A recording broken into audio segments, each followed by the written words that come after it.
That's a really important thing to notice. And what you see instead is that each bit of the brain is involved in multiple cognitive functions across multiple categories of cognitive function. And now you've got a very different thing to explain. It's a mistake to suppose that just because you can get a neural network to do something, that means it's a hierarchical representational model, blah, blah, blah, in the brain that does something similar. There's vast mystery here that remains for anybody in this field. Right. And if you deny the mystery, you're simply closing your eyes to the reality of where we are in the science.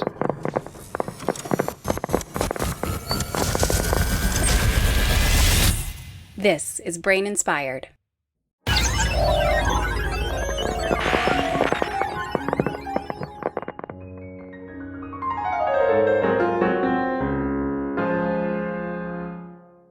Hello, it's Paul. And that was Michael Anderson, a professor at the Rotman Institute of Philosophy at Western University. In 2014, Michael released his book After Phrenology, Neural Reuse and the Interactive Brain, which, among many other things, introduced the idea of neural reuse. Roughly, that is that any given brain area is involved in multiple different cognitive functions, and different cognitive functions happen as a result of the coordinated activity among different sets of brain areas. So a given brain area might be used during one cognitive function, like attention, for example, and have a set of partnering brain areas to implement attention, and that same brain area is reused during another cognitive function, like, say, working memory, but have a different set of partnering areas to implement working memory. In the book and related works, Michael details plenty of evidence for neural reuse, and he argues that this is strong evidence against the modular computational view of the brain that still dominates cognitive neuroscience, even though we got rid of that phrenology kind of explanation or view long ago. And he also writes about how it relates to evolution, inactive and embodied cognition, and many related topics. So we talk about all that, and Michael takes a couple guest questions from friends of the podcast, John Krakauer and Alex Gomez-Marin, which deal with mental representations and metaphysical views of the mind. So you can learn more about Michael in the show notes at braininspired.co/podcast/152. If you like this podcast, consider supporting it on Patreon, where you can join our Discord community and get all the full episodes. So, for example, in this episode, we end up talking about language and transformer models during that extra time. So thank you to all my Patreon supporters, and thank you for listening. All right, here's Michael. Michael, I'm going to actually start by reading the last paragraph from your 2014 book, After Phrenology, before the appendix where you list a bunch of open questions, the official end of the book, I suppose. So here's that last paragraph, and then we'll rewind and talk about what it's about, etc. You wrote, "I very much look forward to walking the path that lies ahead. This is, I believe, the most exciting time in the history of the neurosciences, a time when major technological advances are allowing us to measure and analyze brain function in ways undreamt of even just a few years ago. If we can manage to sustain a level of conceptual progress that keeps pace with the rapid march of technology, then the future of our science is astonishingly bright." And then you ask, shall we get to work? So, this is, again, from your... I would say it's like a modern neuroscience classic, After Phrenology. I see it cited so much. Would you accept that would you call it a classic? Well, I hope so. It was a monumental effort on my part, and it does seem to have been usefully influential in a lot of corners of the discipline. And and certainly it's gotten high praise in various places. So the word classic is it feels a bit much. Okay, well, you're maybe being humble. Maybe. But no, I do think that, there's a lot there. And I also think that, although it has been influential in various ways across various parts of the discipline, I think, if I'm being honest, I think the depth of that work has yet to be fully understood. Yeah.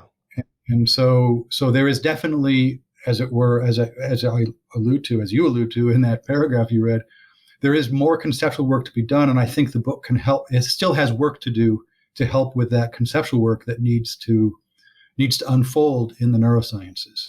I mean, so I have a cognitive science reading group here at Western, and we read a very nice article, and it exemplifies exactly what I was pointing at in that paragraph, which is it introduces a brilliant new method of measuring intersubjective correlations in neural dynamics. Just really great stuff technologically. And then in the discussion, it falls back on localization of function, because their method does not naturally match with that approach to interpretation. And so there's a gap there that needs filling. And I think, after phrenology has part of the backfill, right? The conceptual apparatus you need to put in place to make full use, to be able to fully appreciate what you're learning from these advanced techniques. But clearly that part has not really registered yet. And so that's the conceptual advances that still need to come, that need to be absorbed, that need to change, not technological practices. I mean, people much more brilliant, much more mathematically talented than I are pushing those frontiers every day.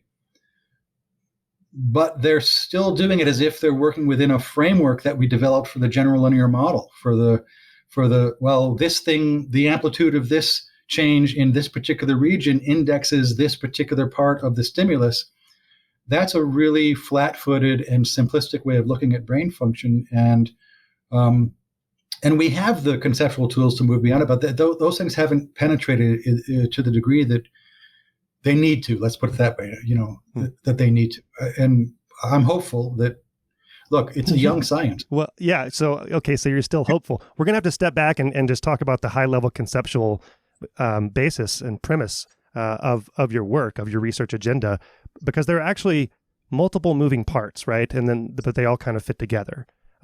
But before we do that, so you're still hopeful, you're still optimistic. They haven't dragged you down reading the conclusions of a paper that fall back onto the No. And this is what I said to my grad students who were in that room with me yesterday, which is, look, this is exactly the opportunity you want. Right? Right. You can say, look, here's a really interesting paper. Right? Look at the new method they introduce. Look at the cool findings. And then look at what they do when they interpret it. What paper is this, by the way? So I don't know. Okay, I think I don't, because I don't want to be critical in this way of. But you must see this frequently in the literature. Absolutely, and that's. But this is yes, this is crisis opportunity, right? So this is like, okay, that's great. And this particular author I respect quite a bit, the senior author. And he's been one of the most prominent neuroscientists, really taking seriously the notion that we have to grapple towards a different conceptual framework. Oh man, you're gonna have to make me guess now who the author is. No, maybe people can try and come up with it. Yeah. But so my message to the students was not, oh, this is gross, we should walk away. This is, now let's look at the success of this method. Right? Mm-hmm. Now, if you were to sort of a priori devise a view of brain function for which this method was the natural answer, what would that view look like? Like, what induction can you do from the method, the success of this method, to a conceptual framework for understanding the brain? That's the gap that has to be filled. And it's going to take a lot of people doing a lot of thinking to fill it. But so those gaps, when those gaps show up in literature, the last thing to do is to get frustrated by it. Instead, you say, aha, look, right? We can show, we can demonstrate. It's obvious there's a gap here.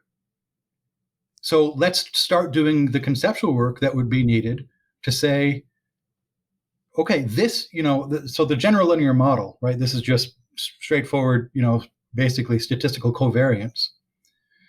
It was based on the notion that the brain is modular. It's got dedicated regions that do a thing. And all you need to do is isolate that thing. And if you can do that in, say, a display, a simple display, or a simple task, you can do it sort of in a visual display, or you can do it with a kind of a so-called pure task, right? A task that only activates one particular brain function. If you can find that thing, if you can find that display, then when you turn that thing on in the display, or you have the person do the task, you'll see, this is the bit of the brain that responds most strongly to that. Okay, right? That's the phrenology part. That's the phrenology part. And if the brain were like that, and by the way, people, came up with this notion that the brain, well, it's a very old notion, hence my reference to phrenology, right. but even the modern version of it, which is sort of more computational and modular and whatnot. So it's sort of, the old dressed up in the new. The general linear model is a perfect fit for that notion of how the brain is organized, right? That's an adequate empirical approach to the brain, because it allows you to discover the bits that appear to be dedicated to particular functions. And you can get statistically significant models, right, that would support that sort of view as well. Absolutely. So it wasn't like it was a mistake or a dumb move or anything. Not at all. There was a view of function. Then people matched the analytic methods to that view of function. And of course, we've got 50 years of neuroscience based on this that has produced all kinds of interesting results.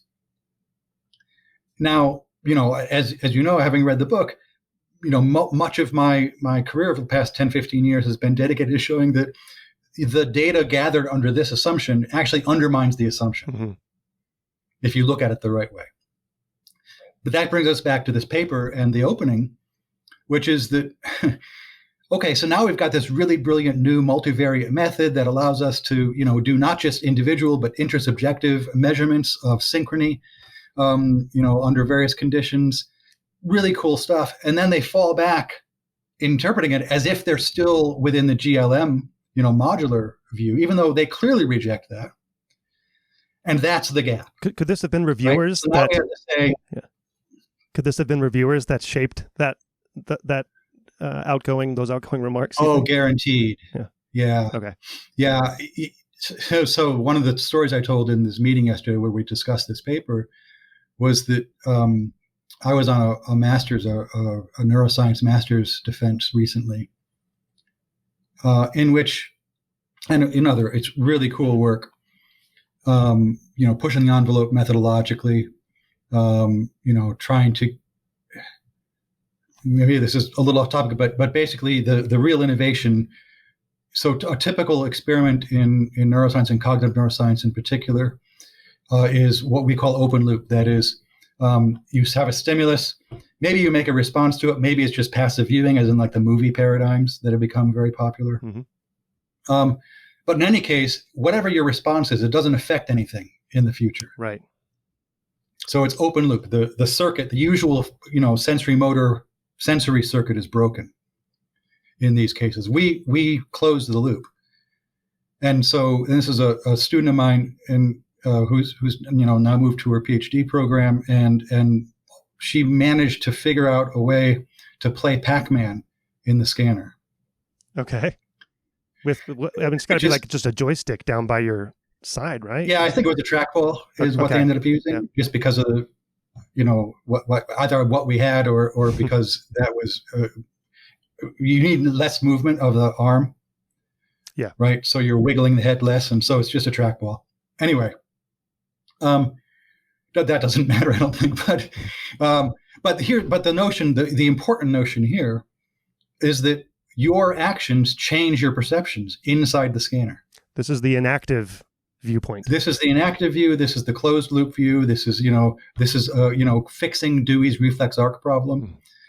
And lo and behold, it took a lot of technological grit and perseverance and changing, but we got really cool data that showed that, yeah, indeed, the brain looks very different in closed loop versus open loop circumstances. Interesting. To me, that was enough. Like, okay, we proved this could be done. This opens up a whole new avenue for research in closed loop contexts. But some of the other examiners were like, well, no, you have to interpret. Oh. Like, what does that activation mean? And I'm like, we're not there yet. Have you read my book? They have not. But this notion that somehow, even though you're pushing things in a very different direction and you're operating under a very different set of assumptions, you've got to turn around and interpret the local activations. And if you don't do that, you're not done. Is pervasive, and I think it's a massive mistake.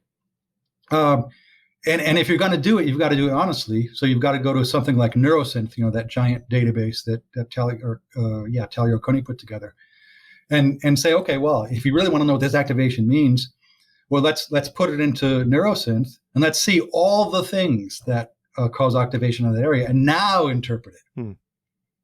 Don't just interpret it as if it's in the context, right, that you think you know about in the context of Pac-Man and what could be going on here. Let's look at all the things that could be going on here that have been already observed to be going on there. And of course, nobody takes that step, right? They're interpreting things in a vacuum. And I think that's really unconstrained. And there's no reason to do it. There's interesting things to be learned without taking that step. Well, when you take it in a vacuum, though, I mean, you're addressing the cognitive function, for instance, that you are particularly interested in your lab, right? So, but what you're saying in the neural reuse story, I guess this is a good time to bring it up, is that a particular region can be active in multiple different contexts, and that the way that regions interact with each other, there are different sets of regions that are interacting. And so Yes. One particular region, if it's active during Pac-Man, doesn't mean it's the Pac-Man region. Or the ghost region, or the pellet region, right. or the right. That's just a flat-footed way of looking at things, so that's right. That's why I say that if you analyze the stuff gathered under the GLM model, under the modular model, under the dedicated region model, if you look at all the data that's been gathered, then there's just vast troves of this data that have been gathered. And then you go at the next level and you analyze it. You can show that the assumptions under which the data were gathered get undermined by the data itself. Right? Yeah. And that's a really important thing to notice. And what you see instead is that each bit of the brain is involved in multiple cognitive functions across multiple categories of cognitive function. And now you've got a very different thing to explain. And so one of the conclusions that I came to as a result of this kind of analysis, as you just said, that differential function, differential behavior is not a matter of differential activation of brain regions. It's a matter of differential cooperation across different brain regions, many of which will be the same across different kinds of behaviors. And again, the data supports this. Now, that's not a deductive argument, right? But that's what the data show. And now you've got to either question the data or question the methods, or if you want to get out from under that conclusion. But so I wanted to ask you how you came to this view, because, I mean, was it something where you were looking at a bunch of data and then, induced neural reuse and inactive neuroscience, or was it more something from first principles, just thinking about the complexity and the way that complex neural networks interact? Like, how did you formulate these ideas over the few years leading up to, because you've been working on this stuff a lot, for a lot longer than you published before you published the book? Yeah. So I come out of embodied cognition. I was working on embodied cognition before that was a thing. Is it a thing yet? I guess it's a thing now, isn't it? It's definitely a thing. Now, yeah. It's for sure a thing. There's interesting kinds of infighting in, the inactivists versus the embodied cognition versus the ecological psychologists. You guys need to all get along, right? The 4 E's, they need to get along, right? Well, certainly. So certainly inactivists and ecological psychologists need to get along. I think there's no question about that. The question is what to do about the embodied cognition, folks. And I did come out of embodied cognition. And here's the distinction. So both in activism and ecological psychology don't start with representations. Now, depending on who you are, you might think representations come online in various ways later. Walter Piccinini is like this, but that's not really a dispute that's worth breaking up over. The difference between that and the embodied cognition theorists is the embodied cognition theorists are still within the computational framework where representations are central. Right? The difference is that the way they understand the nature of the representations is quite different from, say, the amodal symbol theory, which is the extreme of the computational view. But like the amodal symbol theory of the physical symbol systems hypothesis, for instance. Instead, Larry Barsalou is James Martin, people like this. No. There are representations, and they're computed in kind of the standard way, but the content of those things are grounded in the body in various ways. And that could mean they're grounded in visualization. It could mean they're grounded in action. So Andy Clark is for me, he's one of my intellectual heroes, but we disagree on this point. We do now. We didn't back in 1992, but we do now. And because the embodied cognition theorists stick to the representational theory of mind. It's just they understand representation is grounded in the body or action-oriented, or, there's various stories you can tell about how to understand representations in an embodied sort of way. And I think that marks a really significant divide in the 4E world between the embodied folks and the inactive and ecological folks. Okay. And that's I think a real divide worth fighting about. Whereas I think the differences between activism and ecological psychology, I think those are just interesting differences of focus, right? Where differences in starting point. But I think there's really convergence in those views. So I'm gonna go ahead and play you the first guest question because you dropped the representation word there. And okay. Do you want me to finish though? We'll come back to it. We'll come back to it. Okay. If we can keep that thread. Totally fine. Yep. Yeah. So this is from John Krakauer, and yeah. Oh yeah, that you'll appreciate that. No, I love his work. I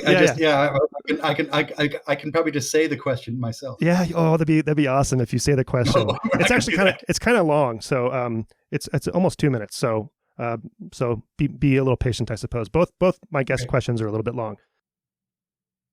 Hi, Michael. It's John Krakauer here. My question pertains to your recent article in reply to Russ Poldrack on representation, where I think you touch on a number of your favorite topics, including sort of Gibsonian affordances versus representations. And I'm extremely sympathetic to your take on artificial representations, neurorepresentations, and how they don't really map onto mental representations as posited by most people who believe in them. I also wrote a review of Nick Shea's book where I felt one didn't even have to invoke representations the way he does, or someone like Gualtiero Piccinini does in motor cortex, sensory cortex, ventral stream. I don't think the representation needs to be evoked at all. It doesn't solve Ramsey's job description problem, or meet, I should say, those criteria. But what I struggle with all the anti-representationalists is when it comes to the conversation that you're now having with Paul, or, true cognitive content, ideas, beliefs. Locked-in patients can write novels through eye blinks. Electrodes can evoke forced thoughts in frontal cortex.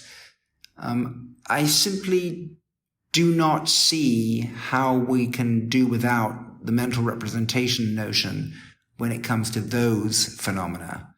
And I always feel like they get skirted around by subpersonal processes in sensory and motor areas and other such things. And citing Dennett in 1981, in my view, does not get rid of the problem.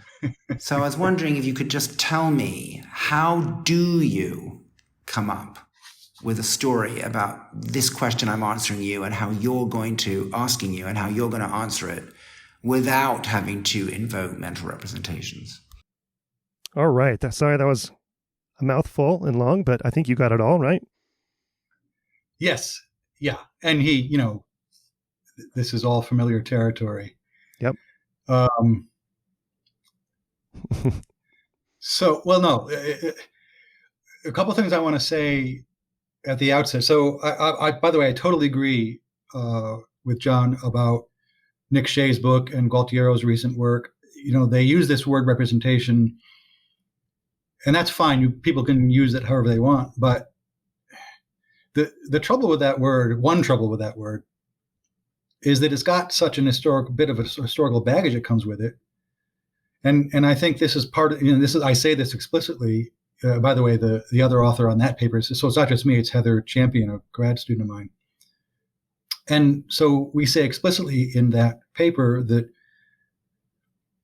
neuroscientists use that word in such a way that they're kind of borrowing the notion that they're somehow speaking to mental representations, because that's what eventually we do want to understand in psychology. Mm-hmm. That's psychology, right? At least there's those folks who say psychology is the science of behavior. I'm just quoting textbook titles now, right?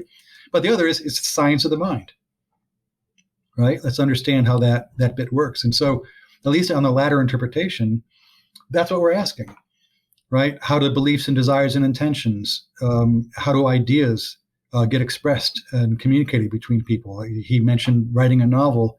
Writing a novel, like how does that happen without mental representations? So the main point of the piece on Poldrack is to point out that the kinds of things that neuroscientists, and I think he's right to loop Piccini and Shea into this camp, the main thing that they're pointing to aren't the kinds of things that have an obvious relationship to mental representations. And if what we care about is mental representations, this kind of work, at least in its current incarnation, is not going to get us there. It's interesting in its own right.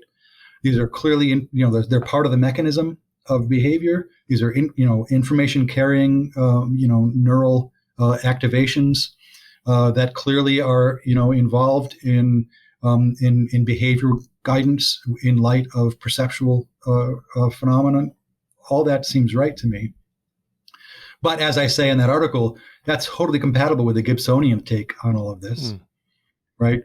Even Gibson would never, and did not, in fact, deny that there are neural representations that carry information about aspects of the world. You should clarify what the Gibsonian take is for the audience, perhaps, in a nutshell. It's a long story here, but yeah. But the basic idea is that on the classic view, let's just focus on visual perception because that's where Gibson focused. But the same case can be made in other sensory modalities and across different kinds of perceptual experiences. On the classic view, visual stimulation creates a two-dimensional retinal image, which clearly cannot capture all the aspects of the actual world. So it's impoverished with respect to the actual world. And therefore, you have this two-dimensional impoverished retinal image from which you have to reconstruct the physical properties and layout of the actual world.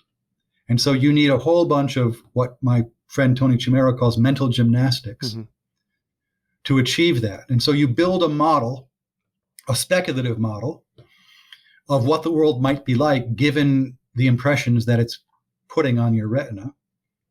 And once you're in that space in cognitive science, that just brings in all the old notions of model building and built-in assumptions. And where do the assumptions come from? Are they evolutionarily derived? Do they come from experience in some way? Right. And so you've got these assumptions that structure, it's very neo-Kantian, right? You've got these assumptions that structure behavior, that structure the model, that allow you to interpret the incoming impulses from the retina and so on. Gibson just rejects all that. First of all, he says the retinal image is a fiction. There's nothing in the retina on which an image could be projected, right? It's a fiction that was derived from experiments where people dissected cow eyes and such things and put them in windows and noticed that, right, the light was refracted through the lens, and then if you put a piece of paper behind it, you got an upside down image of the world. Right. But we can decode based on the two-dimensional retinal activations, right? We can decode. The idea is that's the thing you need to decode. Yeah. And so there was a whole kerfuffle. Like, oh my gosh, it's upside down. How do we turn it right side up again? Yeah. Right. And that's actually a question that it's funny, right? But it's actually a question that makes sense from within this. If you take this stance, that's a real question. Yeah. Like, the model's upside down. You've got to turn it back right side up somewhere, somehow. So Gibson just rejects all that. And he says, look, first of all, there's no retinal image. Furthermore, there's no poverty of the stimulus, right? Think about it from the standpoint not of what he calls ecological optics or ecological physics, not from the standpoint of, say, Newtonian or Einsteinian physics, but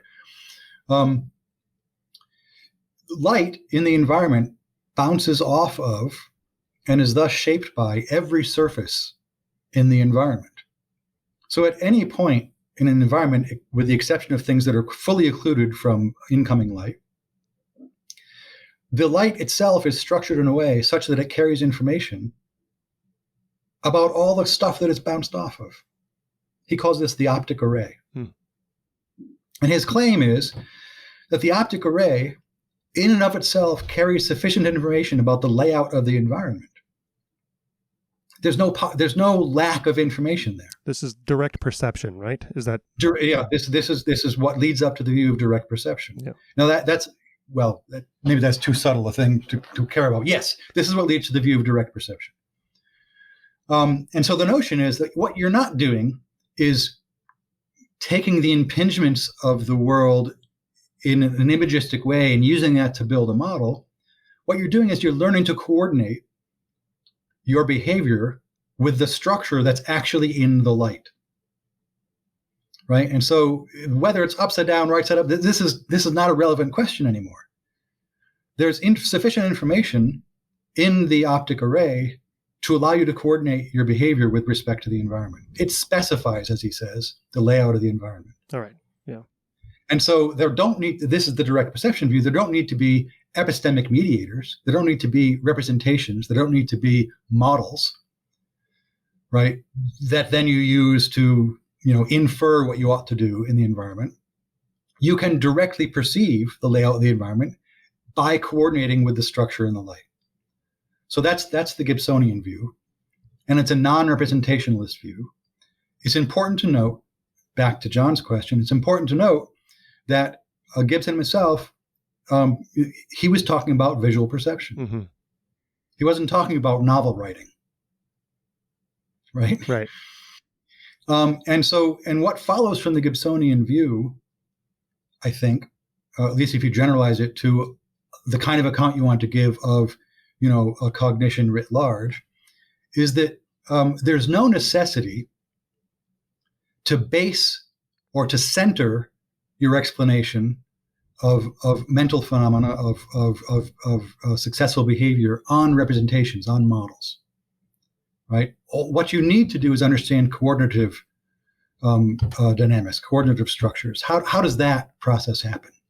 And so, James Gibson's wife, Eleanor Gibson, she took over the developmental side of this view, and part of her story and some of the people that she trained and worked with,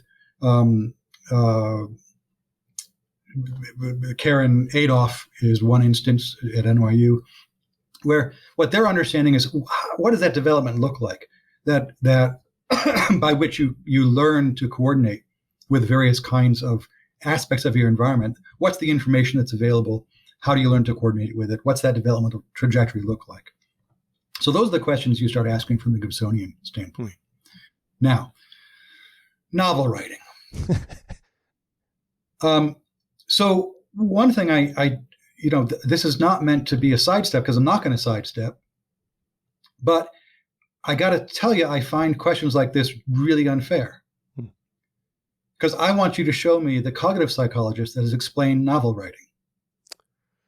I don't care how many representations they throw at it.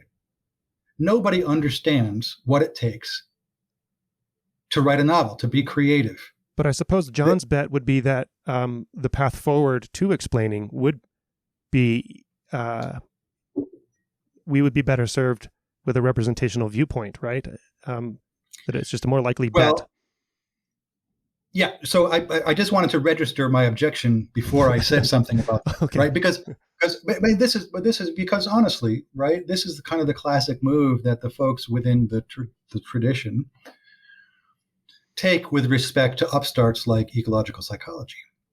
Oh, sure, that's cool for motor control. And in fact, Poldrak says this explicitly in that paper that I respond to. Oh, yeah, that's cool for motor control, and visually guided motor activity. But, right. Need it for perceptions.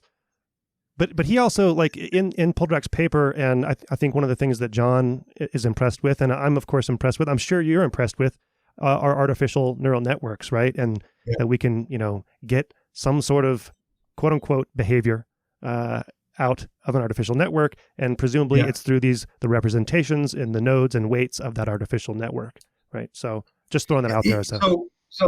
Remind me of this, because I'll come back to that after well, actually, you know what? It's better to lead up this way. So I've got a paper hopefully coming out relatively soon. We got to revise and resubmit on it, writing it with some collaborators on autoencoders. Uh-huh. Was this a preprint already? That is this autoencoders? Oh, you might have seen it. Yeah. This was autoencoders. This was a question I was going to ask you. How autoencoders are in line with the Gibsonian? Oh, is that why that question came up? Yeah, because of that preprint. Yes. So it's that, and we revised it and resubmitted it, and we'll see what the verdict is there. But the basic conclusion of that paper is that you still don't have to use representational talk. You can talk about adjustments to the structure of the inputs, right? And so it's at least compatible with a kind of Gibsonian perspective, not in detail, right? Gibson didn't talk anything about neural nets and whatever, but but this notion that, and this gets to this interesting paper by Hassan, Yuri Hassan is one of the authors. Direct fit. The direct fit paper. And we kind of follow his line there, suggesting that, yes, it's an option to talk about these things in terms of models and representations, but you're not obligated to do so. And autoencoders is the vehicle we choose to illustrate that, however successfully you think we did. But back to the question. Look, so my own view is that yes, there are mental representations. And now I give a kind of origin story of them. I think that that language began, so I'm Wittgensteinian on this point, that language began as a kind of a complex method of coordination. So just a straightforward extension of our ability to coordinate with information in the environment, in the optic array, in other sensory modals. And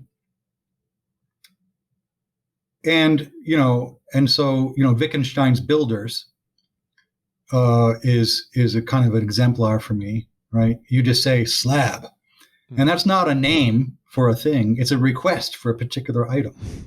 And your coworker goes and grabs you a slab, which you then lay on the wall in the correct orientation. J.L. Austin's How to Do Things with Words is in a similar spirit, right?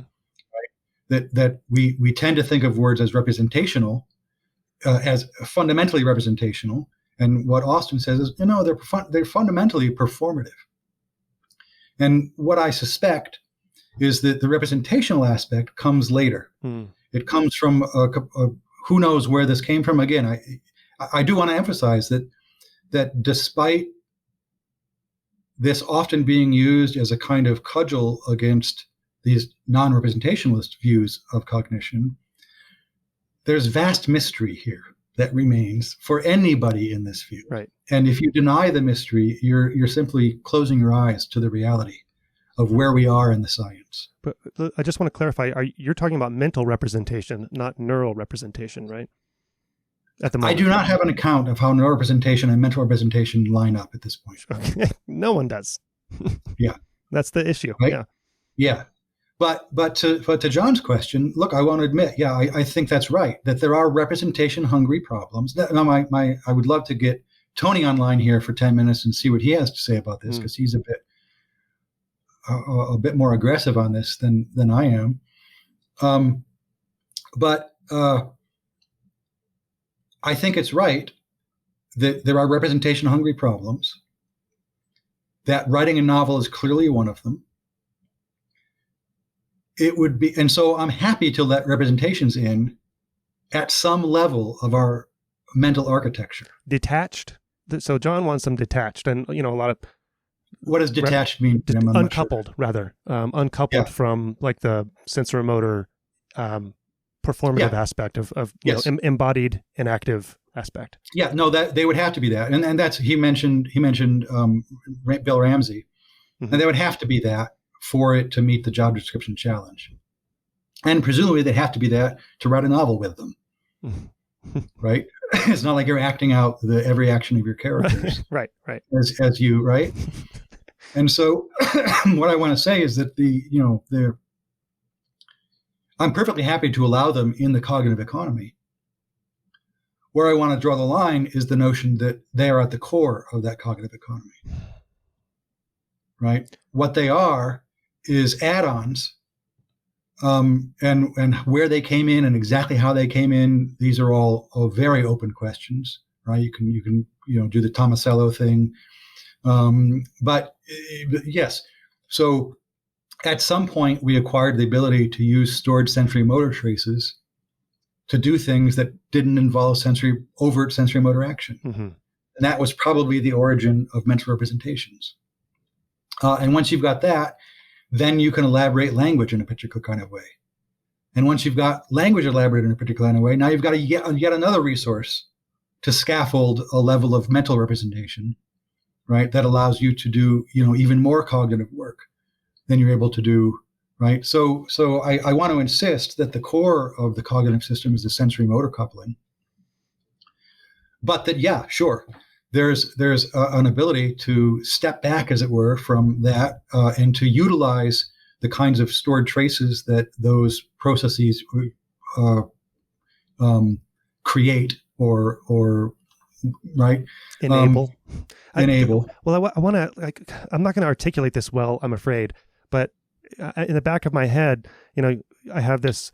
So what you just articulated was that sure, the representations could be there and they could be uncoupled, but the challenge is to get from where we are now to that story, right?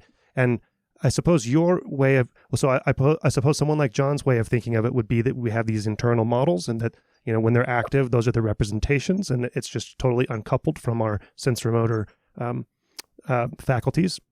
But then, if I was going to speak for you, would I say that in a Gibsonian direct perception kind of way, right, that comes into our sensory apparatus and then gets processed in a direct manner, let's say like that. I mean, as you go up the hierarchical structures in the brain, is there a story to be told about the constraints of the brain architecture where it's essentially the same process, where you don't have to speak of representations then, but it's just, I mean, now I'm tripping over my own words because, I'm thinking of like activations becoming more abstracted, right? And then somehow that counts as a representation, but to fit it within a Gibsonian story. Sorry, that was just incoherent blabber, perhaps.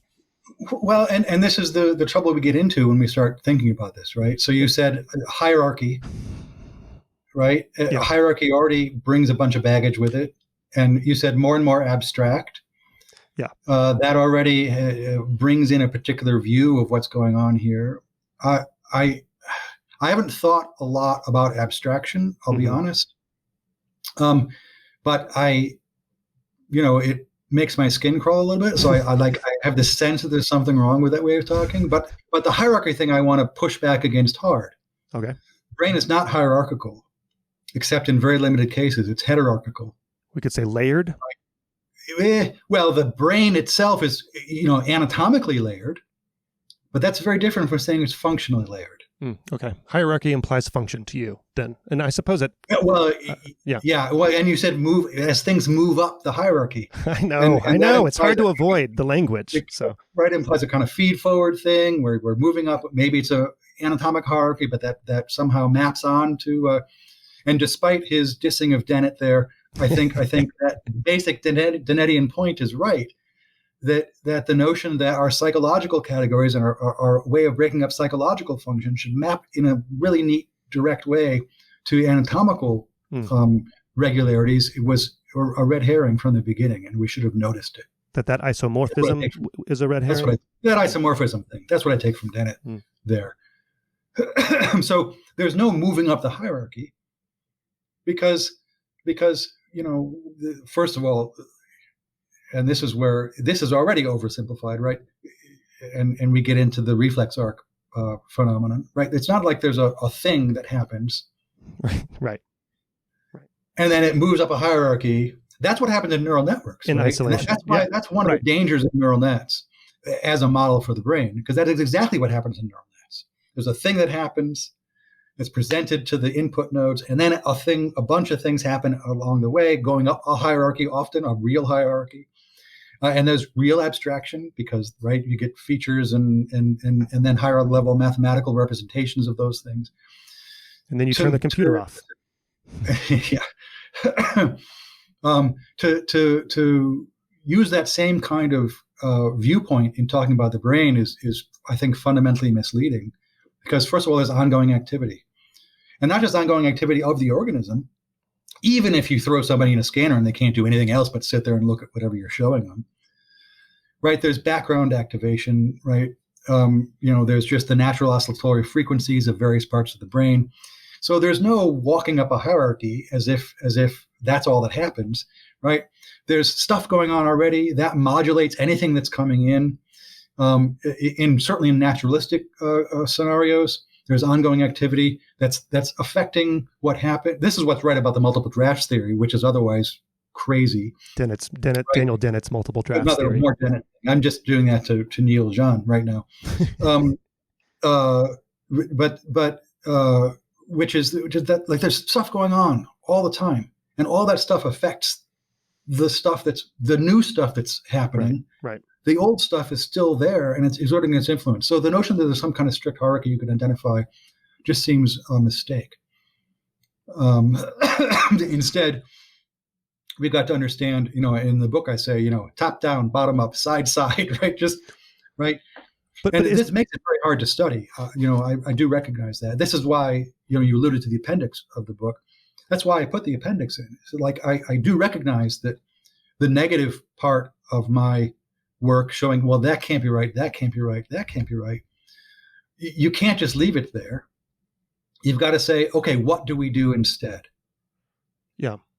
And among the things we do instead is look at dynamics. We look at dynamics directly. We get rid of this whole notion that there can be isolable stimuli or pure tasks. And we look at the modulatory effect of ongoing activation, right? And along with inputs and outputs, and how all that works together. And we have the mathematical tools to do it. It's hard. It's hard from an experimental standpoint, and it's hard from an analytical standpoint. But we have the tools to do it.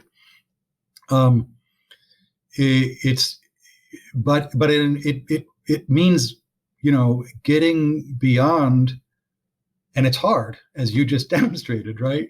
Talking about things like hierarchies and individual inputs that can be isolated, and you can follow its processing in any kind of simple way. That's not the successful future of the neurosciences. Is there room, though, and sorry if this is an aside, I was talking with John about this also, because he considers himself a pluralist, right?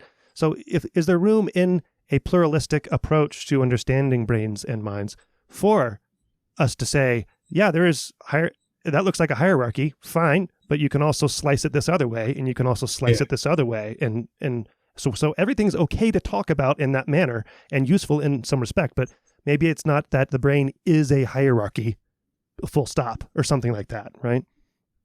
Is there use in continuing to use terms like hierarchy and, representation and so on? So, so this gets to the question of sort of realism in models. And I don't mean inner mental models. I mean the models that scientists use to study things. Yeah, right. And so absolutely correct that, yeah, look, if I've got a particular purpose, say I want to predict the onset of Alzheimer's, and it turns out that a particular model that makes assumptions about neural hierarchies is really useful in predicting early onset Alzheimer's and maybe allowing us to intervene at a point in the process that allows better, say, clinical outcomes than is typically possible, then heck yeah. I mean, do that, right?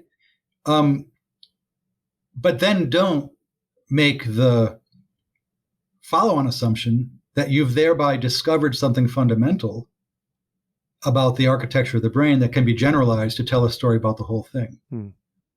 And so if you're a pluralist, then you've really got to resist that latter step. And that latter step proves to be hard to resist if you look at the literature, right? There's this just very recent kerfuffle over this cool paper about zebrafish reflexes and how they're innate, and people extrapolating from that, right, to, this means that, in fact, there's genetically specified behavioral circuits across. It's like, no, it doesn't mean that. It's like, yeah, that's cool. And it's important for the survival of this particular species in its ecological niche, right? This is why the baby giraffes can walk within a few hours. That's not learned.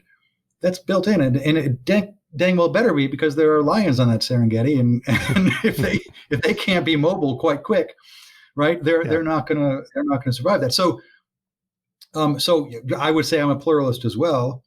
But then if you're a pluralist, I think you also have to be an anti-realist, or at least a mild anti-realist. Okay, mild. I'll accept mild there, because I think there is room for realism in, now I'm going to have to play you the second guest question, and we haven't fully gone through. You know what? I'm just going to go ahead and do it, because this is getting into, realism and what the world is really like. So, okay, if you don't mind, this one also, it's about a minute and a half or so.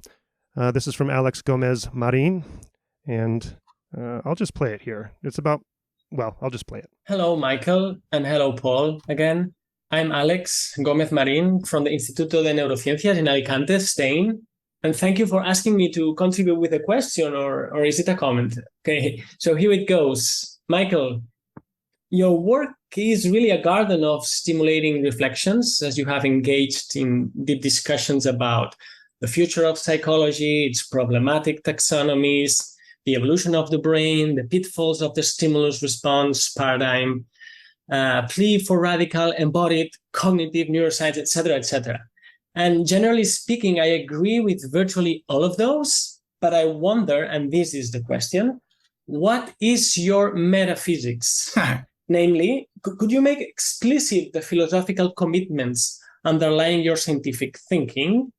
For instance, some are proud physicalists, and there are others who are crypto-dualists, and currently there's a revival of panpsychism and also of idealism.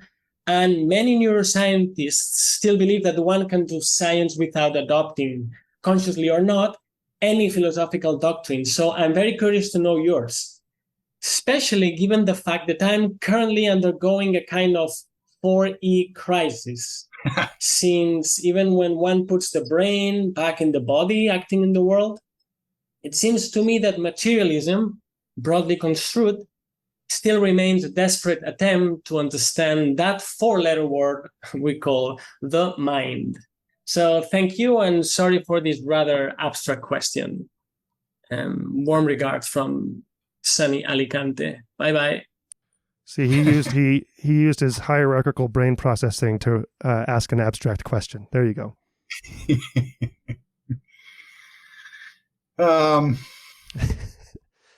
Is this going to derail us too much, you think? I'm not sure I'm going to have a satisfying answer, and I'll tell you in part why. And this is something that I'm working on. I've really largely either completely avoided the question of consciousness, or talked about a really deflationary view, right? So kind of the subpersonal, how basically what Chalmers calls the easy problems. Mm-hmm. Yep. Right. So I have a little piece on self-awareness, but it's clearly an easy problem approach to that question. I'm pretty sure I'm not a dualist. Are you a realist? So the realism thing set me off to play that question. So I am a realist, absolutely. And I think you direct perception leads straight to kind of scientific realism. Right. And I also, I'm a big fan of Ian Hacking and his representing and intervening. And even way back in my dissertation, which, getting back to the original question is sort of the pre-embodied cognition view of things. The fact that we're situated in the world in a way that we are, within the causal nexus of that world and can intervene in that world is one of the important resources we have for getting a realistic getting realistic knowledge of that world. So I'm definitely in the realist camp. I don't think I'm not a realist because I believe we have accurate models. I'm a realist because we have the capacity for successful intervention. Control and intervention, yeah. Control and intervention, right? And that's the Hacking line on scientific realism. And I adopt that. Now, but the question of what is the mind, and I take that to be an allied question about consciousness and experience, and how do we fit those things into a physicalist view? I don't have settled answers to that. I mean, these are important questions, so I don't want to be dismissive of the question at all.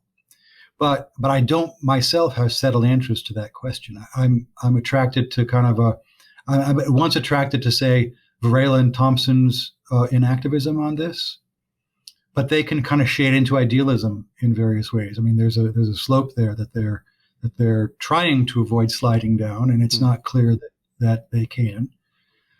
On the other side of the coin, I'm attracted to kind of Jamesian radical empiricism, but as I argued, even back in my dissertation, same kind of slippery slope there. So there's something precarious about this, and that's fine. I mean, that's it's again. I said the word mystery before. I'll repeat it here.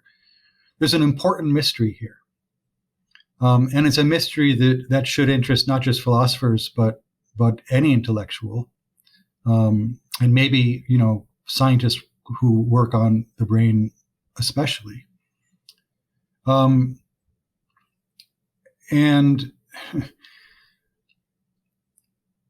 so I'm attracted to James' notion that the mind is a kind of selection process. I mean, that the nature of the mind is in its selectivity. Conscious mind. You're conflating consciousness and mind right now, right? And it's hard to understand, and it's even harder to articulate. James builds an experience from the get-go. And he tries to build it in from the get-go while rejecting both the doctrine of ideas, from Locke and so on, and also the kind of Kantian notion of sensory intuitions. And so he wants to both get rid of empiricism and idealism of in its various incarnations, but nevertheless without getting rid of experience. And I don't understand that view yet. I can say I'm attracted to that view, and that's, if I had to pin myself to a metaphysics right at the moment, for Alex, that's where I pin myself and see how it came out. But I don't have a way of articulating that yet. And I mentioned to you that I guess it was before we recorded, so I'll just say it now. I think the title of my next book, or one of my next books, is going to be Jamesian Neuroscience. And clearly, a lot of it has to do with things we've already talked about. Rejection of the stimulus, the reflex arc concept, the rejection of the notion that they're basically an adoption of a stream of consciousness versus the notion that there are states of consciousness. Oh yeah, the word state is really, I've come to really, it rubs me the wrong way, the word state, in terms of anything having to do with brain or mind. Yep. Yeah. So we've got to have, we've got to talk about processes over states. All that has to be worked out, but if I were going to, jump on somebody's ship, that would be the one I'd jump on. And we'll see where that leads. But yeah, no, it's an important question. And is it important? I'm sorry I'm sorry to interrupt, but I mean, is it necessarily important? Does it change? It's humanistically important. Scientifically, is it important? Well, I think so, because the notion might be that, well, certainly aspects of it are clearly scientifically important. So if you think you can isolate states of consciousness, this is what the structuralists thought, Titchener and Wundt and these guys. If you think you can isolate states of consciousness, then the way you design experiments is going to be very different than if you're a Jamesian and you think it's just this, right, the stream of consciousness.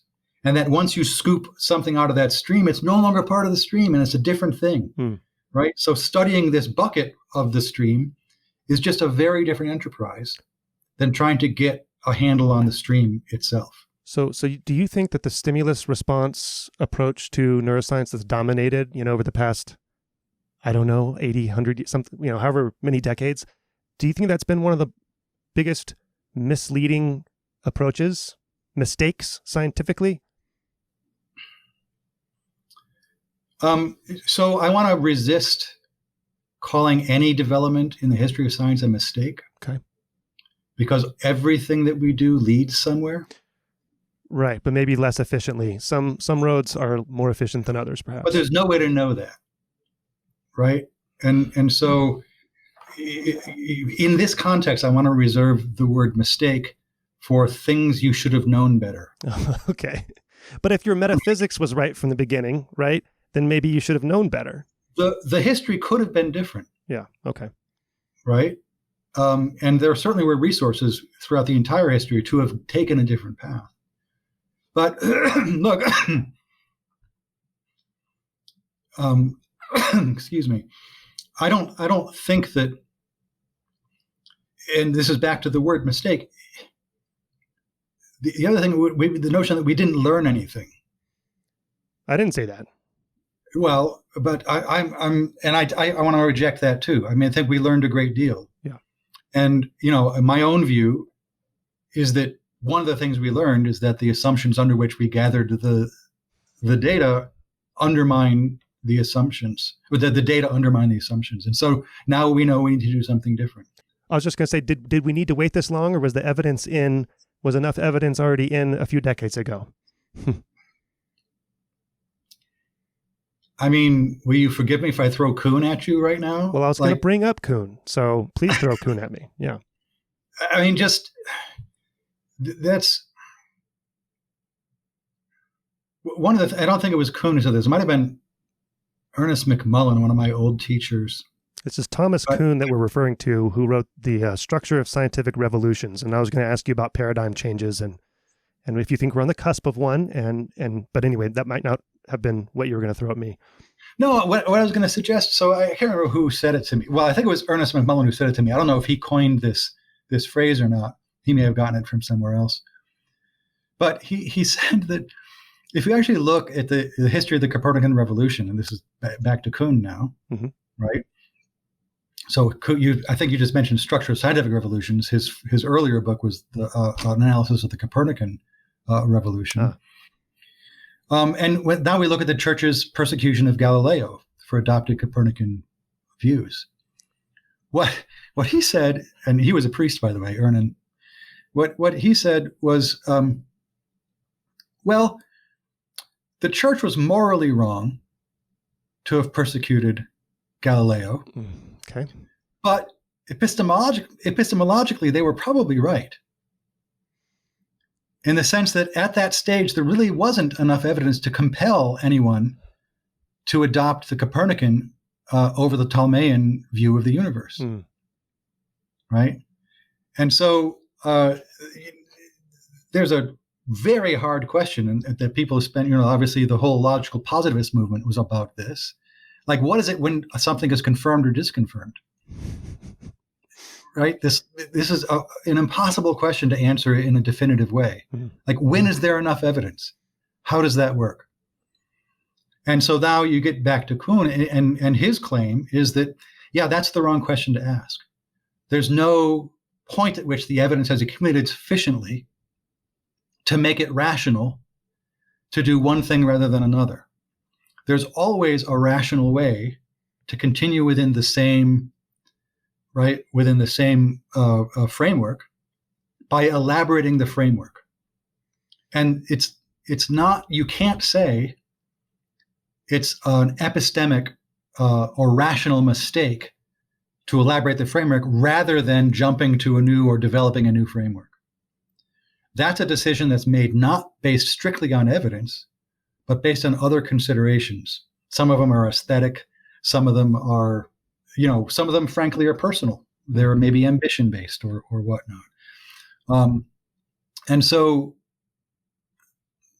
the reason I bring Kuhn up here is, to your question, there's no point in the recent history of the neurosciences that you could say, here in 2001, we had sufficient evidence to reject X or Y. Yeah. That's not how it works, right? There's always evidence. There's always, that supports. There are always anomalies, things that don't quite fit, but you can kind of squint at them and make them kind of, well, okay, maybe that was just noise, or maybe we need to, tweak our model a little bit to capture that. It's I won't say never, but it's the rare case where it's irrational to make one choice over the other. And so the way that science progresses is not that way. It's not some kind of accumulation of evidence that other than we say, oh yeah, we nailed it, or no, we've got to reject this and move to something else. It's that people come along and say, you know what, I don't know why, but that doesn't make sense to me. Is there a different way of looking at it? And then, Gibson, since we brought him up already, that's, he was a traditional visual scientist for a long time, but he started noticing, that his participants in his experiments, which were highly constrained, right?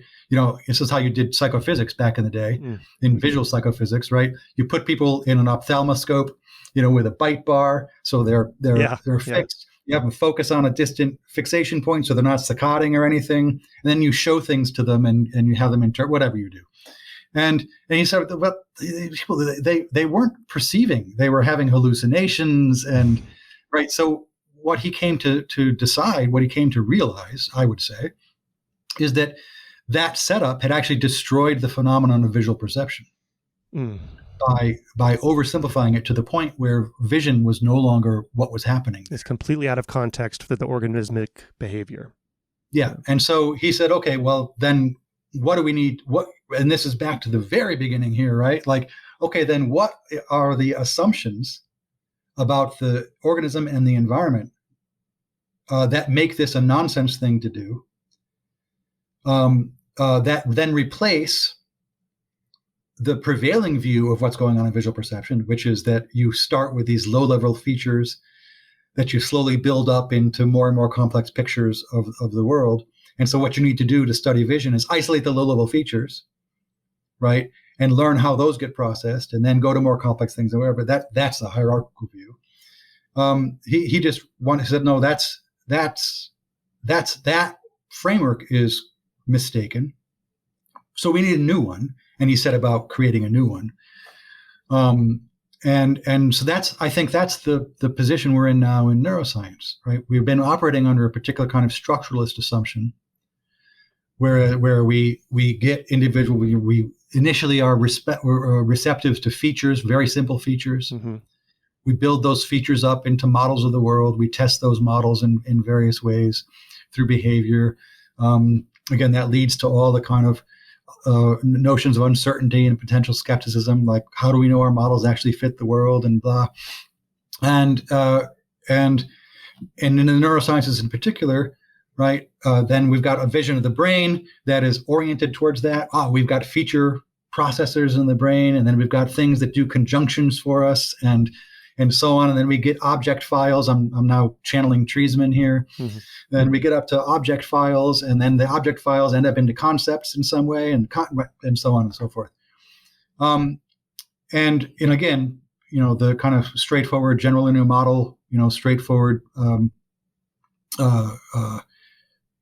statistical dependence between aspects of the task or the stimulus and activity in the brain. That's a sufficient way to think about it.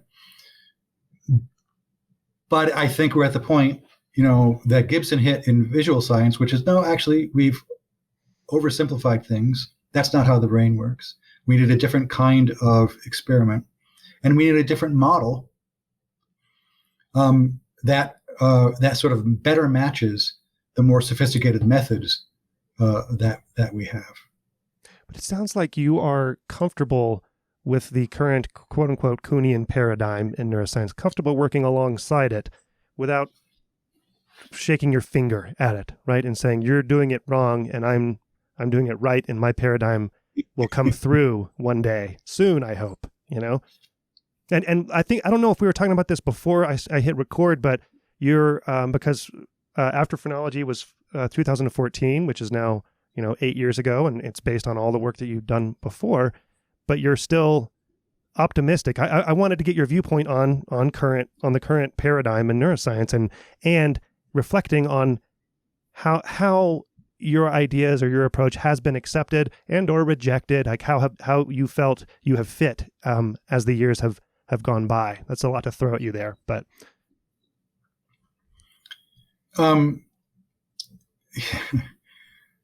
so the first neural reuse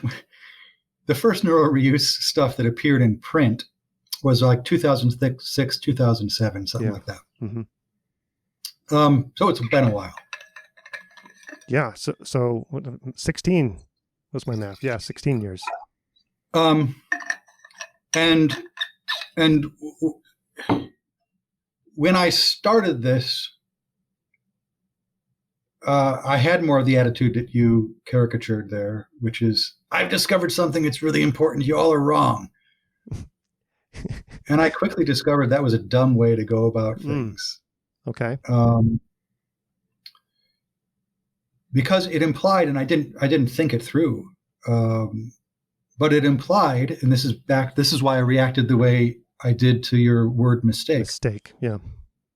Because, and I didn't mean to be implying this, but I recognize now that I was, that the work that had been done up till that moment was a mistake. That was somehow not valuable.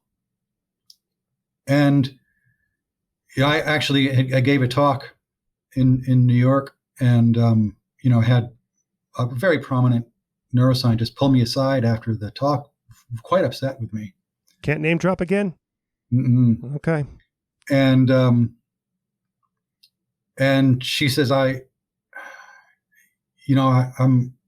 really upset about the way you presented that.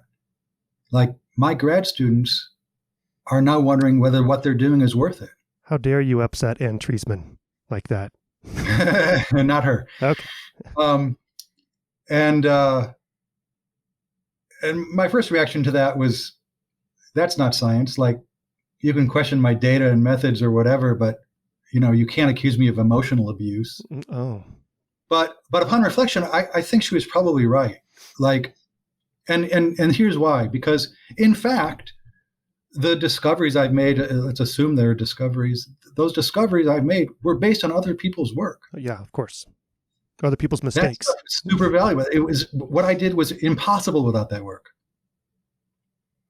Right? Yeah. So was it a mistake? Well, I think the assumptions under which those data were gathered is flawed. But we can use the very same data, which you do, to heal the assumptions, to move the assumptions to a better place. So was it a mistake? No. Are they wasting their time doing it? No.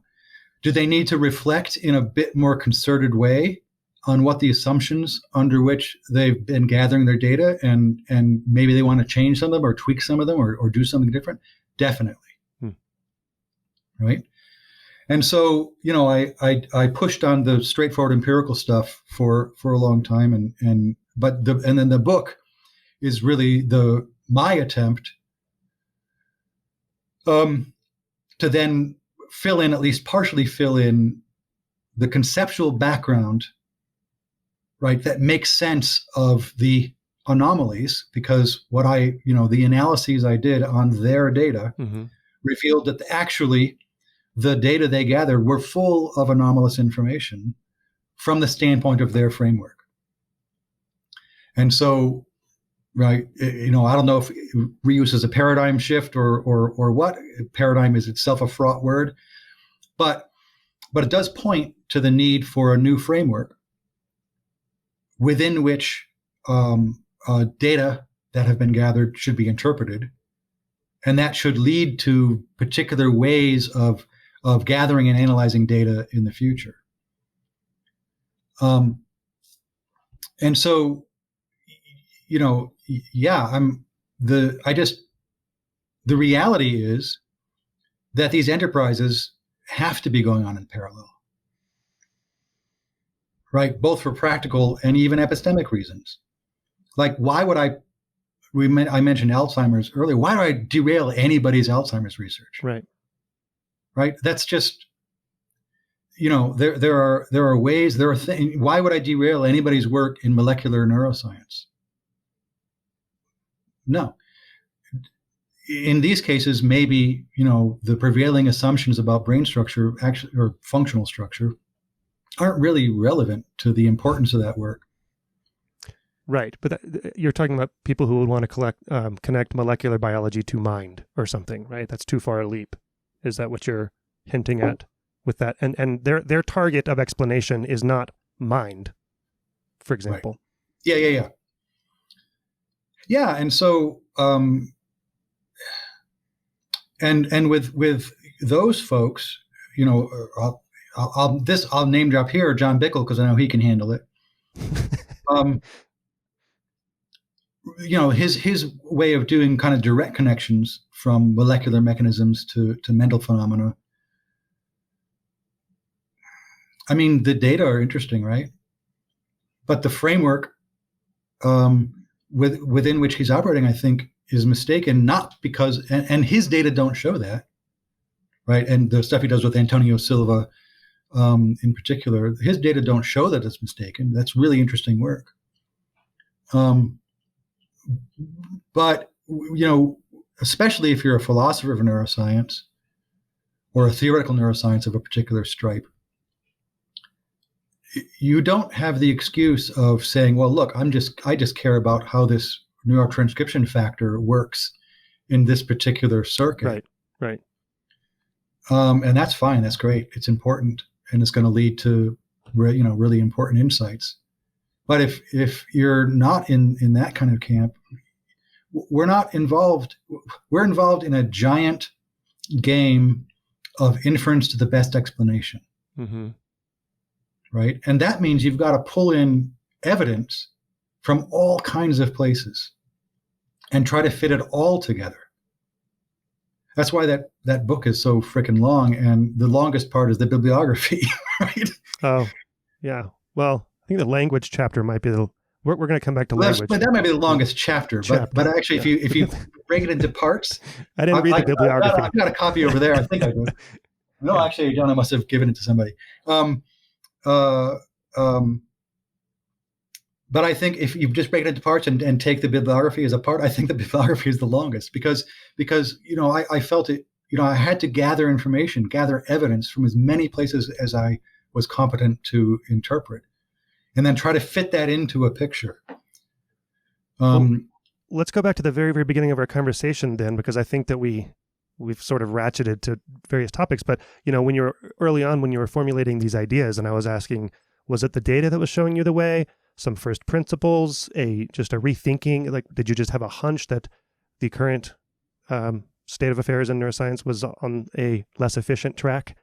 No, it was a genuine moment of eureka or aha. Oh, or wow.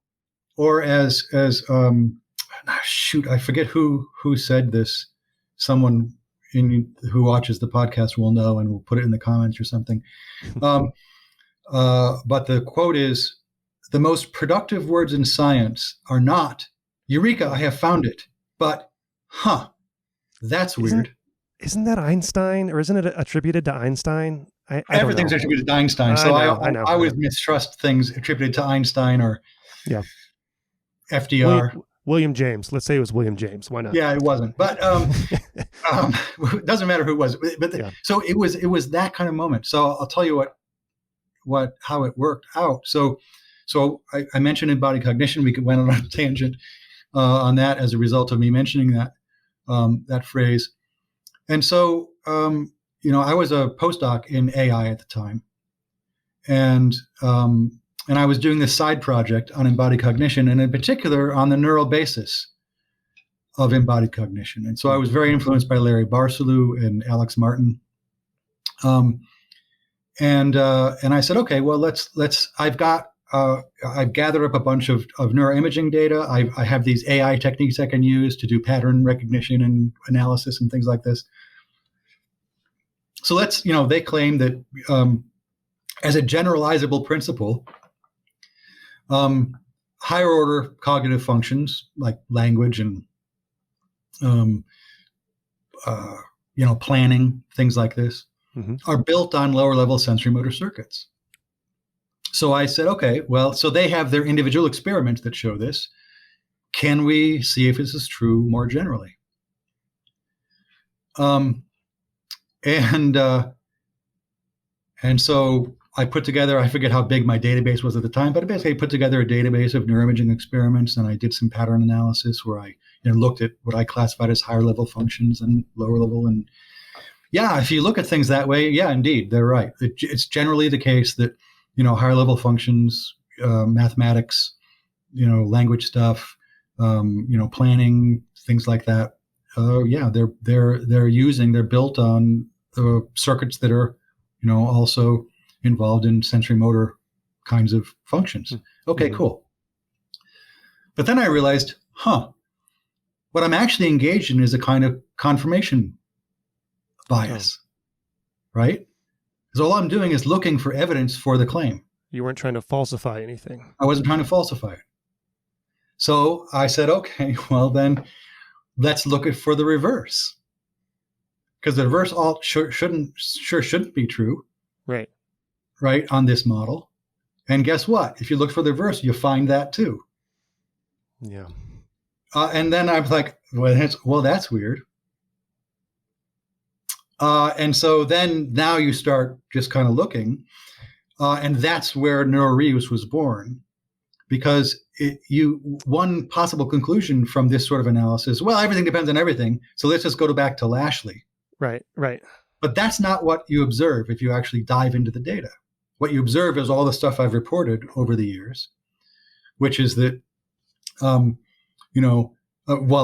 base finding is indeed that every bit of the brain is involved in lots of different stuff.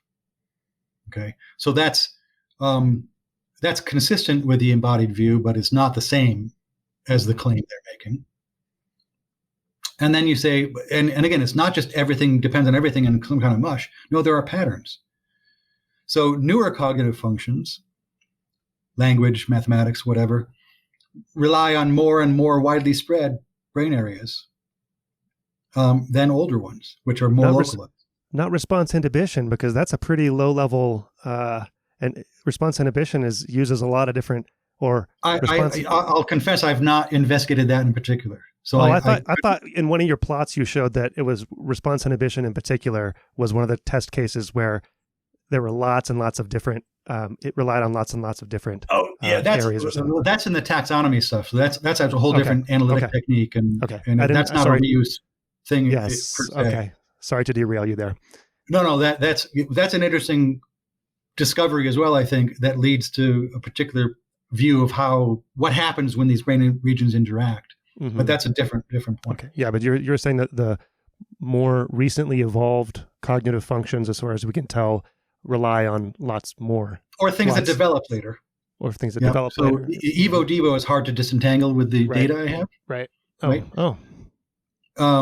So, and you find that, older, if you can identify them, evolutionary brain regions are involved in more things than newer brain regions. And both of those point to the reuse architecture, right? That what's happening in the brain is not a matter of sculpting regions to serve particular individual functions or behavioral outcomes. Instead, it's a matter of putting the pieces together in the right configuration. Mm-hmm. And the later something comes online, the more potentially useful stuff there is in the brain, and no particular reason it should be in one spot, so localized. And so this is the basic picture of reuse, that it's functional cooperation. That's where the game is, and not localization.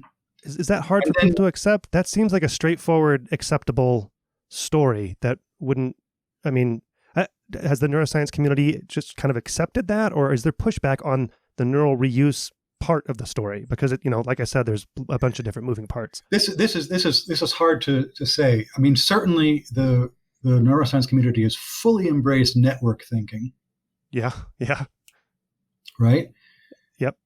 But as in the example that we began with, even though they're doing things at the level of networks and even dynamic networks, they really want to fall back on interpreting the nodes. Mm-hmm. Right? So there's some kind of, stickiness, right? A hysteresis in the system that, right? There's momentum behind that way of understanding things. Not me. I'm free of all of that, as you've witnessed. No doubt. Yeah. You're amazing. Anyway, just the last one you're finding. So then, so that's what that implies, right? That the actions at the level of network configuration and changing network configurations. Then if you go looking for that, you can find it, like the same node. So, in the kind of standard talk I'll give on this stuff, you pick a node. In this particular case, it's left angular gyrus, I think. No, it doesn't matter what it is. Anyway, and you say, okay, here's a node. Now it's involved in emotion tasks, it's involved in language tasks, it's involved in attention tasks, it's involved in, right, so on.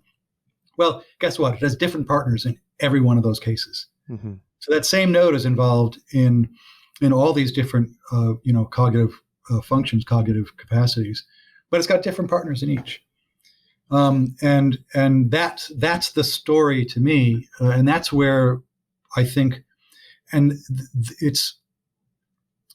I think that particular point, both methodologically and conceptually, has yet to really be picked up in any significant way in neuroscience. So networks,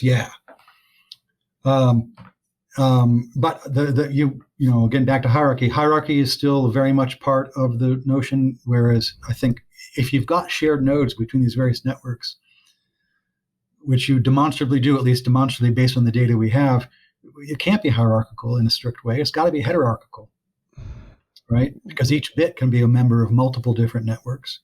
But you could talk about functional hierarchies within that domain, right? If you really wanted to. Right. So this is where, you said a lot of moving parts, and this is where things get a little bit delicate, right? So if you want to fix the behavioral or experimental context and take a snapshot of things, okay, what's this configuration like for this purpose at this moment?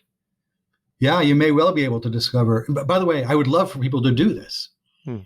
And maybe someone has. The literature is so vast; it's impossible to track it all. But so entirely possible someone has done this. But so if you take a snapshot of a network in a particular context and hold all that fixed, and then you want to describe that network, I wouldn't be surprised to discover that there's a discernible hierarchy there. But it's a ghost, you would say, within the larger context of other functions. And it's transient, if that's what you mean by ghost. Sure, yeah. That works. That's better. Yeah. I would say it's transient and hopefully repeatable, right? Because we are able to return to behavioral contexts and elicit similar behaviors. So this is what, this acronym I came up with for the book, the TALENS, right? Transiently assembled local neural subsystems. And that's the idea that, and I should have, but I couldn't fit R in that, Tarlins or something. Yeah. But repeatable is also important. But not perseverational, perhaps. I'm just thinking in terms of like when we perseverate, we're going back to those same patterns, and we're not as plastic as we think we are. Maybe we'll come back to that. Was there more to what you were saying about the neural reuse aspect? No, I mean those are the again. So it came out of trying not to engage in confirmation bias. Right. Yeah. Okay. I forgot we were back on the origin story. Yeah. Yeah. And then the patterns that emerged were the things that I've just suggested. And then that's okay. That's cool. And then you continue to, develop both the analytical and conceptual tools to probe that. So the functional fingerprinting stuff that I did with Luis Pessoa and Josh Kinnison was part of that. Was part of that story. Like, okay, so we have this qualitative measure that individual bits of the brain respond under various circumstances. Can we quantify that? Can we actually do? And yes, we can, right? You basically turn every part of the brain into a functional vector, and then you can quantify its diversity, and you can look at the ways in which these things, how that affects, say, the assortative characteristics of that node. So we've got that paper in Neuroimage that kind of details all that, and showing, and an important thing that came out of that conceptually is, you don't need to identify the function of a particular region of the brain to do good neuroscientific work with an ROI. You can say, here's its vector, right? Yeah. Here's its activity budget. Right. This is the set of functional characteristics. And I suppose you could say, that must mean it's a X. But the only kinds of things that people have come up with, and I'm thinking of Price and Friston now in particular, because they confront this problem, is you get these very general things. Well, it's just an integrator. Yeah. Okay. You got to give it a name, right? Or it's, this is you only come up with these really generic ascriptions. And that's because when you look at the functional profiles of most regions of the brain, it's really freaking complex. And it's hard to say that it only does one thing. And I used to think that, like my earlier work, I said, let's imagine it does one thing, but that one thing is abstract in a particular kind of way, or it's right. I was a programmer before I became a professor. And, so maybe it's like object-oriented programming, right? Where each of these things is a little object, and it provides a service, and that service can be useful under multiple different programs. So maybe it's like that. And that was the first model for reuse. And I've since given that up because I just think it's more interesting and more complicated than that. And I think this is back to the thing you brought up earlier about response inhibition. And actually the better example is attention, but it doesn't matter. The idea is that, say, the attention specific network, and let's assume it's attention specific. When you look at the nodes of the network, none of those nodes are actually attention specific.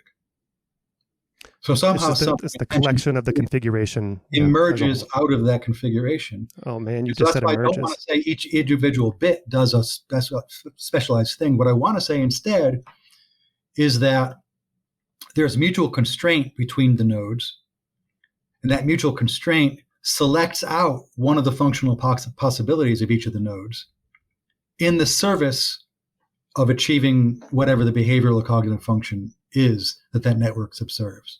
And that's what you mean by emergent. You don't mean a spooky property of. No, I mean, something that and I'm trying to think of a word other than emergent. You could say emergent property. You could, but that kind of takes some of the flame out of it, I suppose. I don't know. Yeah, who knows? Yeah. But whatever. But no, let's just say the transient specificity of that network is a function of the way the constraints operate between the nodes. So each of the nodes is multifunctional in an important way.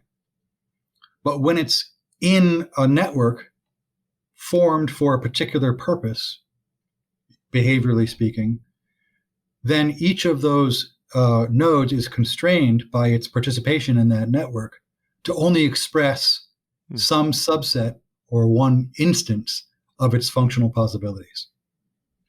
So do we then... go ahead. That sentence, by the way, that implies a very different neuroscience than the one we're doing right now. It does. So you originally, were thinking of like an abstract way to talk about brain area X, right? In this domain. But then it struck me, do we need to just give up language and ontological terms and start talking about coordinates in a high dimensional functional cognitive space? Because that's less satisfying than to be able to, or do we just need to stop talking about brain area X and start talking more about configurations? Or what's the way forward is my question, like how to discuss these things. Right. So on the first question, do we need to stop, bringing in psychology talk? You said language. That's too strong. Right? Okay. But look, in work I've done, I think we've shown that you can actually do interesting science without bringing psychology talk into it and just talking about the location of, networks and or nodes of networks in a high dimensional functional space. Now, you've still got to characterize the dimensions, I think, but that puts things at sort of one step removed, right, from the typical way of doing an experiment where you think you're directly testing,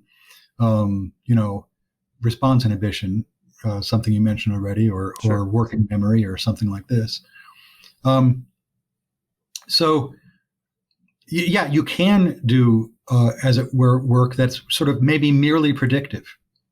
So back to the Alzheimer's example, maybe it's the case that, or epilepsy, something I've actually published one thing on,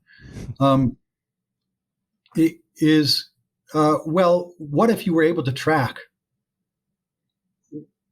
the way a particular region or a set of regions moved, given its activity, in a big high-level functional space? And what if it turned out that when it enters this region of that functional space, that's a danger signal? Psychotic break or something.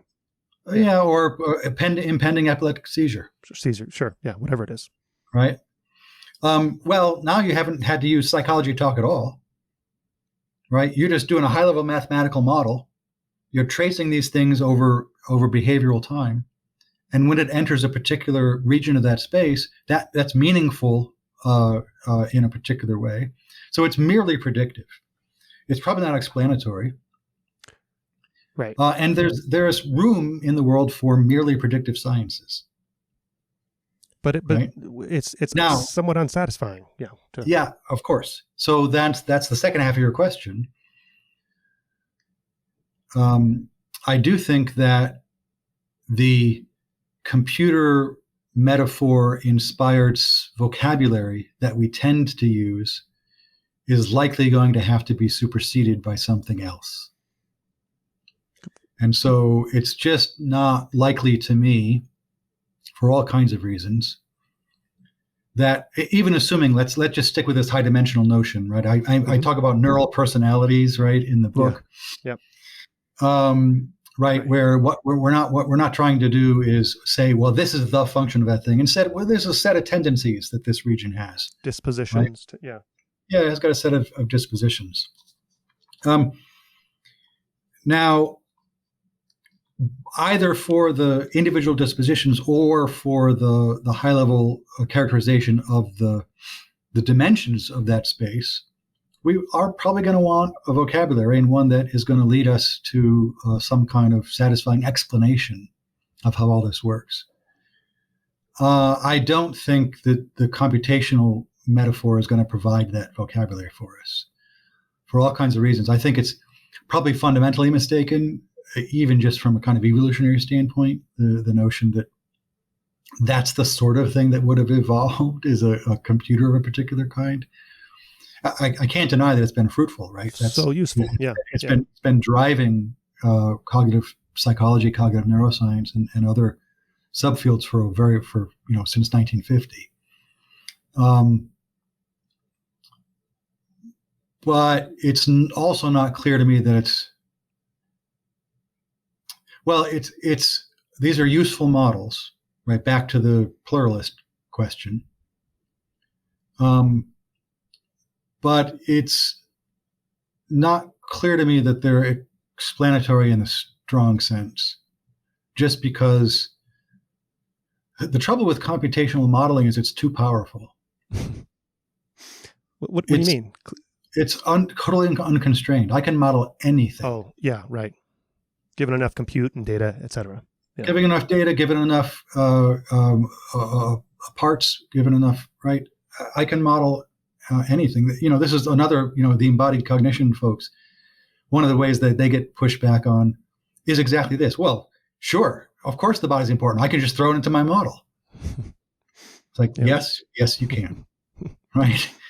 Yes, you can. You can just model, I don't know if you saw that interesting octopus paper that came out some time ago talking about, the decentralized control of octopus tentacles, and each tentacle has its own mind, right? It has its own mind, but also that it imposes its own constraints on its own movement as a way to kind of do dimensional reduction, and so the idea was this is supposed to be an exemplar of fully embodied, right kinds of cognition, because the computations, if that's you want to use that word, it's doing are not with neurons, it's with the body itself, right?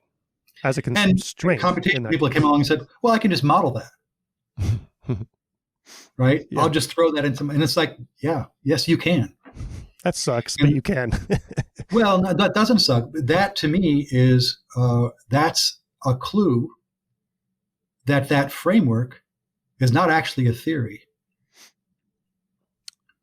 It's a tool. Right? It's just a set of tools. Yeah. And people often take it to be a theory of the brain, but it's not. It's a set of tools that can be used to understand the brain that wants a theory. It's also a metaphor, and it's been like you just mentioned, a powerful metaphor. Yeah, absolutely. Yeah. Powerful and fruitful, but it's not a theory of brain function. It's not a theory of mental function. It's a set of tools that you can use to model it, and you need to constrain that modeling with a theory to figure out how you put those models together. And that's the step that has not typically occurred. The notion that you can say, I can throw that into my model, somehow undermines any particular theoretical approach to the brain is a mistake. That's not how that works. Even though it's largely taken to be a good argument against certain ways of going, I can just throw that in my model. It's like, okay, but that's because your model is unconstrained by a theory. There was so much that I still wanted to ask you, but I really enjoyed the conversation. I really enjoyed the book and just reading your more recent works as well. So thanks, Michael, for coming on. And I just appreciate what you do, and good luck with your paradigm shifting work. Well, forward. We'll see. As Kuhn will be the first to point out, no individual author or even group can be responsible for that shift. That shift is an historical phenomenon that occurs or doesn't, depending on lots of factors. Here's another quote. It's not really a quote, but who said that paradigm shifts happen when the old people die? That's what. I think the quote you're referring to, and I also don't know who it is that science progresses one funeral at a time. One funeral at a time. Yeah. One generational funeral. Yeah. Okay. Anyway, thanks a lot, Michael. Thank you. This has been great.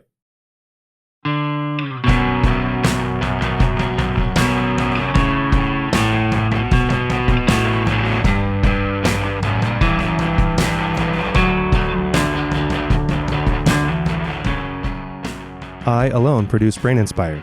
If you value this podcast, consider supporting it through Patreon to access full versions of all the episodes and to join our Discord community.